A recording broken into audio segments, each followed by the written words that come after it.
Imagine Rome, 44 BC. The city is restless. Whispers travel through the streets, the Senate is on edge, and the most powerful man in the world is walking straight into a trap. Julius Caesar, dictator for life. Conqueror of Gaul, a man adored by the people and despised by the Senate. But here's the cruel twist of fate. Caesar did not die at the hands of his enemies, he died at the hands of his friends. Men he trusted, men he had forgiven, men he loved like brothers. Why did they betray him? Why did men who owed him everything plunge their daggers into his body on the Ides of March? This is not just the story of an assassination. It is the story of loyalty torn apart by ambition, of fear disguised as duty, of betrayal so personal, it changed the course of history. This is the night Caesar was betrayed by his closest friends. By 44 BC, Caesar had risen higher than any man before him. He crushed Gaul, defeated Pompey, and returned to Rome as an unrivaled hero. Statues were raised in his honor, crowds cheered his name, and in February of that year, he was declared dictator perpetuo, dictator for life. To the people, Caesar was almost a god, but to the old guard of the Senate, he was a threat. Rome had been built on hatred of kings, and now Caesar seemed ready to crown himself one. Whispers grew, senators feared their power was fading. Among the conspirators, one name shocked everyone: Marcus Junius Brutus. Brutus was not just another senator, he was like a son to Caesar.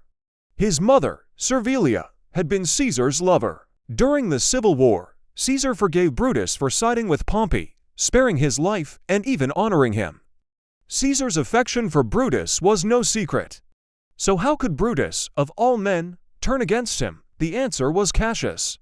A bitter, envious man, Cassius whispered poison into Brutus' ear. He claimed Caesar's ambition would destroy the Republic, that Rome would fall into monarchy unless Brutus acted. Torn between loyalty to Caesar and duty to the Republic, Brutus began to waver. The plan was set: on the Ides of March, Caesar would be lured to the Senate at the theater of Pompey. There, surrounded by men he trusted, he would be struck down. But the question lingers: did Caesar know? Did the most brilliant general of his age walk blindly into the trap? Or did he sense betrayal and choose to face it anyway? The morning of March 15th arrived with unease.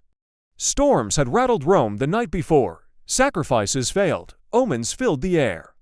Calpurnia, Caesar's wife, was terrified. She begged him not to go to the Senate. She had dreamed of his statue bleeding, of Romans bathing their hands in his blood. "Do not go," she pleaded. "Something dreadful will happen." For a moment, Caesar listened. Perhaps he would stay home.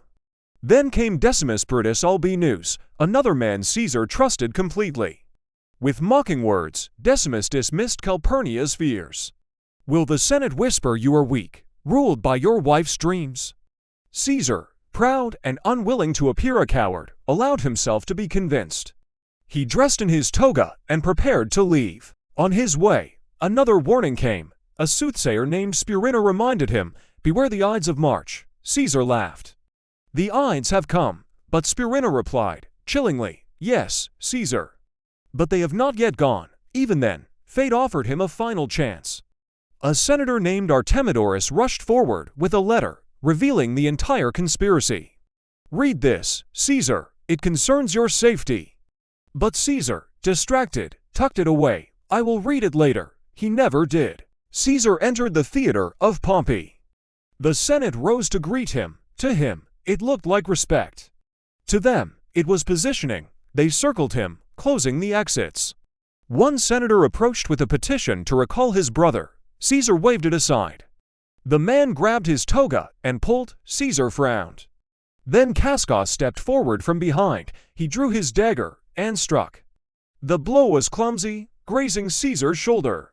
"Casca, what is this?" Caesar shouted, but then steel flashed from every side.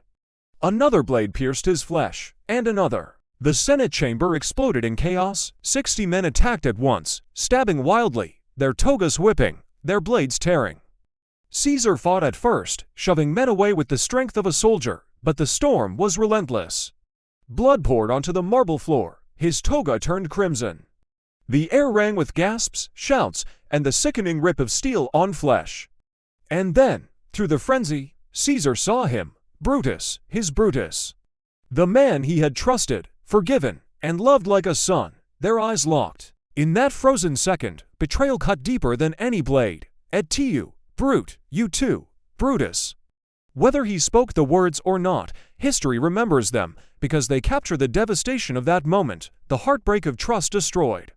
Caesar stopped resisting. He pulled his toga over his face, covering himself in dignity, unwilling to let his killers see him die. And at the base of Pompey's statue, the conqueror of nations collapsed. 23 wounds marked his body, only 1 or 2 were fatal. The rest were rage, fear, and envy carved into flesh. The Republic had struck down its greatest man. The conspirators stood over Caesar's body, their daggers dripping, their faces pale.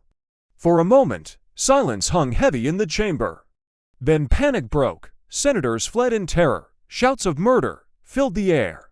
Some stumbled down the steps, others hid. The assassins, however, raised their blades, declaring themselves liberators. Brutus tried to calm the crowd, insisting Caesar was ambitious, that Rome was free again, but his words rang hollow. Because outside, the people did not see liberators. They saw butchers. To the citizens of Rome, Caesar was no tyrant. He was their champion. He gave them bread, games, and glory. He had promised stability. Now he lay dead at the hands of men who claimed to be his friends. When Caesar's body was carried home, Calpurnia wept. Servilia, Brutus' mother, and Caesar's former lover, faced a torment no mother should bear. Her son had killed the man she once loved, Brutus. And then came Mark Antony, Caesar's loyal ally. Antony had been delayed on the day of the murder, kept outside by the conspirators. But now, he was ready for vengeance. At Caesar's funeral in the Forum, Brutus spoke first. Calm, logical, he told the people Caesar was ambitious, and ambition had to be stopped. For a moment, the crowd listened. Then Antony took the stage. At first, he was careful. He called Brutus an honorable man. He did not shout, he whispered. And then, slowly, he unveiled Caesar's blood-stained cloak. He pointed to the cuts, naming each conspirator. Finally, he revealed Caesar's body. Riddled with wounds, the sight shattered the crowd. And then Antony read Caesar's will. Caesar had left land and money to the Roman people. Even in death, he had given to them. The crowd erupted. Rage consumed the Forum. They rioted, stormed the homes of the conspirators, setting fires, demanding justice. Brutus and Cassius fled the city, hunted, despised. They had sworn they killed Caesar to save the Republic. Instead, they destroyed it. Civil war followed. Brutus and Cassius gathered forces, but at Philippi, they were defeated by Antony and Caesar's adopted heir, Octavian. Both Brutus and Cassius chose suicide rather than capture. And from the blood of Caesar, a new order rose. Octavian became Augustus, the first emperor of Rome. The republic Brutus tried to protect was gone forever. The irony is cruel. The daggers that were meant to save freedom birthed empire. The murder of Caesar did not end tyranny. It gave Rome rulers far more powerful than Caesar ever was.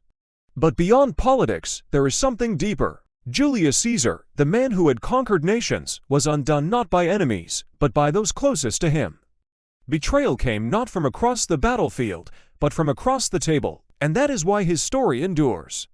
Because the deepest wounds do not come from strangers, they come from friends. Over 2,000 years later, the words still haunt us, et tu, Brute. Whether spoken or imagined, they embody the pain of betrayal, the realization that love, loyalty, and trust can be shattered in a heartbeat. The Ides of March was not just the day Caesar died. It was the night Rome itself changed forever.